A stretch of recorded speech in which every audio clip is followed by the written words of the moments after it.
right, so this one is a tip for all of you who either coach jiu-jitsu athletes or for those of you who do jiu-jitsu who also practice this work. Now, a concept that we talk about is ramping up a contraction during PAILs and trying to be able to hold the same level of contraction that you brought yourself to, whether that's a 60% effort or a maximum effort, whatever it is, and holding that same level for the entire duration of the PAILs effort. Now, I like to equate this to jiu-jitsu, one, because it's familiar to me too, but two, I've actually found that it helps people grasp the concept of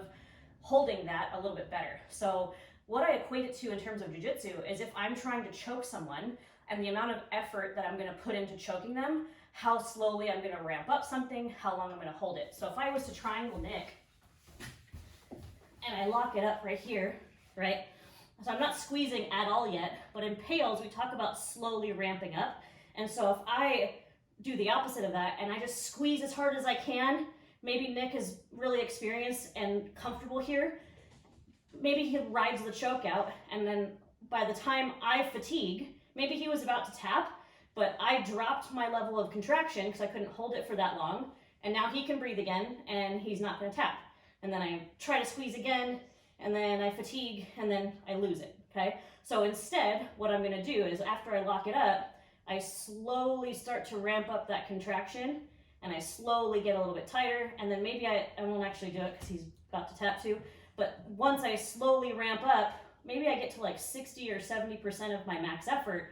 then I can hold that for a lot longer, and I don't want to let that contraction fluctuate. So I get to that 60 or 70%, and I hold at that same 60 or 70 for the entire duration of that choke. That way I'm more likely to get the tap, as opposed to jump to 60, 70, drop back down to 30, drop back up to 80% this time. So that's why it's important, and again, it helps kind of grasp that concept of